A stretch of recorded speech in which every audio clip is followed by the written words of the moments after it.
Los rastros de la cultura maya aún están vivos entre nosotros, tanto como los enigmas que dejó su paso por el mundo. Esta cultura que floreció gracias a sus maravillosos descubrimientos en las matemáticas, la astronomía, la arquitectura y el arte, un día declinó misteriosamente por causas que aún se desconocen, hasta dispersarse y desaparecer. Lo que hoy llamamos civilización maya era, en realidad, un conjunto de muchos pueblos distintos que ocuparon parte de lo que hoy es Guatemala, Honduras, Belice y la península de Yucatán, en México. Les decimos mayas porque compartían un mismo idioma, un mismo calendario y una misma religión. Pero cada pueblo tenía su propia ciudad, su propio gobierno y sus propias riquezas. Los mayas estaban organizados en ciudades-estado. Nunca fueron un imperio gobernado por una gran ciudad capital. La influencia de los olmecas. La región que habitaron los mayas estaba formada por mesetas regadas por las abundantes lluvias que venían del Océano Atlántico por un lado, como del Pacífico por el otro. Su tierra era húmeda y estaba atravesada por muchos ríos de agua dulce. Aquí es sencillo cultivar maíz, criar ganado y recolectar frutos de la selva. El clima los ayudaba, pero no todo fue fácil para los mayas porque no habían descubierto la rueda ni tenían animales para arar la tierra. Entonces, todo lo hacía el hombre. ¡Cuánto trabajo, ¿verdad? Pero los mayas no fueron los únicos ni los primeros en habitar esta región. Muchos años antes, los olmecas vivieron en este territorio. Podríamos decir que los olmecas fueron la civilización madre de todas las culturas de Mesoamérica. Los olmecas tuvieron su esplendor hacia el año.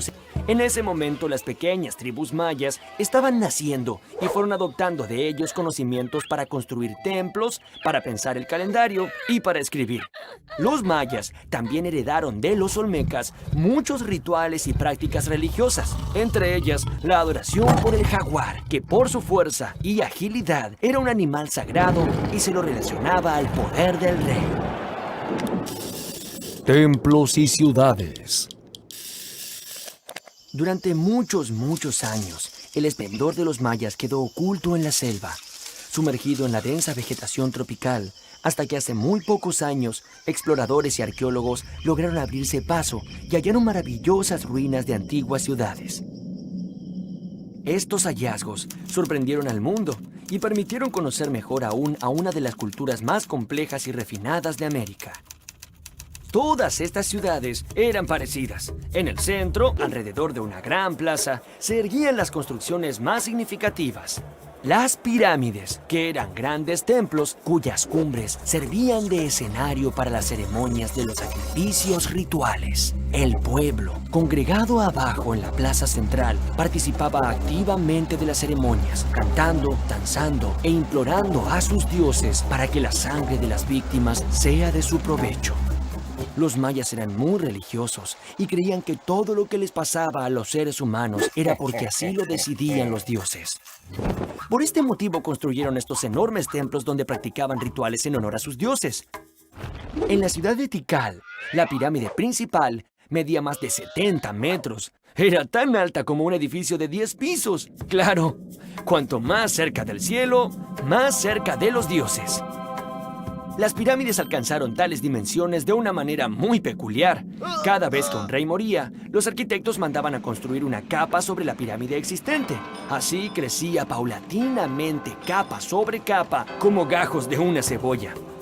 Alrededor de los templos vivían los sacerdotes y los gobernantes. Un poco más allá, los jefes militares, y aún más lejos, vivían los comerciantes y los artesanos. Y afuera de la ciudad, cerca de los campos de cultivos, se encontraban los campesinos y los esclavos, cuyo trabajo era la base de toda la sociedad. El calendario. Los mayas notaron que los astros del cielo iban cambiando de posición a lo largo de los días, pero cuando se cumplía un año, estos astros volvían a su posición original e iniciaban un nuevo ciclo. Digamos que observando la posición del Sol, de la Luna y de las estrellas, podían predecir en qué momento del año estaban y, por lo tanto, planificar los mejores días para la siembra y para la cosecha. Durante siglos se preocuparon para conocer más y más del cielo y de sus astros, a quienes consideraban poderosos dioses. Los mayas utilizaron a sus pirámides como observatorios astronómicos y fueron los sacerdotes los que acumularon todo ese saber. Con una paciencia minuciosa, los sacerdotes mayas elaboraron esta rueda que combina dos calendarios. El calendario Hab estaba basado en el ciclo solar y el calendario Solkin en los ciclos de la luna. El calendario solar de los mayas era de 365 días, igual que el nuestro. Sin embargo, su manera de entender el tiempo era totalmente diferente a la nuestra. Los mayas no creían que el tiempo fuera lineal, es decir, que fuera una línea recta sobre la que se montan los días uno tras otro y siempre hacia adelante. Para ellos, el tiempo no tenía ni principio ni fin. Cada año todo volvía a comenzar. Por eso, la forma de la rueda. Los mayas fueron los maestros de los números. Llegaron a hacer cálculos matemáticos que sobrepasaban los 1.000 millones.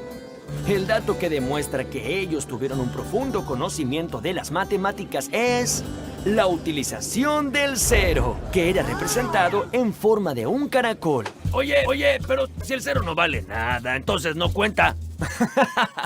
Tienes razón, Pipo. El cero equivale a nada. Es un concepto y no un número. Pero ¿sabes qué? Es tan importante que revolucionó las matemáticas y los mayas ya lo utilizaban unos 900 años antes de que los árabes introdujeran su uso en Europa. El juego de la pelota. Una extraña manera de contentar a sus divinidades era a través de un juego. El juego de la pelota. ¡Ah, jovencitos! Pero nada tiene que ver esto con el fútbol que jugamos nosotros. Ellos no tenían que hacer un gol en un arco, sino tenían que pasar esta pesada pelota de caucho dentro de este anillo de piedra que se ponía en la pared. ¡Ja! ¿Les parece sencillo? Bien, escuchen esto. Las cosas se complicaban cada vez más, ya que estaba prohibido usar las manos o los pies. Solo se permitía golpear la pelota con los hombros, las rodillas y las caderas. El juego era tan violento que los jugadores terminaban muy lesionados, pero más vale lesionado que perdedor, ya que el equipo vencido sería sacrificado y su sangre serviría para honrar a los dioses. Bueno, creo que perdimos. Documentar el pasado. ¿Quiénes son estos hombres esculpidos sobre la piedra? ¿Por qué llevan máscaras estos otros a sus pies? ¿Qué misterio encierran esos símbolos tallados sobre la piedra? Los artistas mayas se ocuparon de inmortalizar los grandes momentos de su historia. Así, las futuras generaciones podrían comprender mejor quiénes fueron sus héroes y sentirse orgullosas de ellos. He aquí un ejemplo. En estos frescos del 790 descubiertos en la ciudad de Bonampak, vemos unos guerreros muy ornamentados que enfrentaban a otros casi desnudos. El observador de estas pinturas sentía vibrar dentro suyo ese universo de guerras, sacrificios humanos y actos rituales que contribuían a realzar el prestigio del rey. Pero los mayas no solo dejaron un registro de su historia a través de las pinturas, además crearon un sistema de escritura basado en estos símbolos de forma cuadrada llamados glifos. Los glifos podían representar cosas, animales o dioses, así como pensamientos e ideas, y los escribas los combinaban para formar frases cortas. A los mayas les fue posible explicar la sucesión de sus reyes y el funcionamiento de su sociedad. ¿Cómo? Bueno, observemos con atención estos bajorrelieves. Cada elemento tallado sobre la piedra tiene su significado. Por ejemplo, estas personas enfrentadas eran reyes. Aquí vemos que uno le está dejando el poder a su sucesor. Y fíjense un detalle. Alrededor de sus cabezas vemos tallados todos sus pensamientos. ¿Cómo le pasa a los personajes de mi revista de historietas? Sí, en eso los mayas también fueron unos adelantados.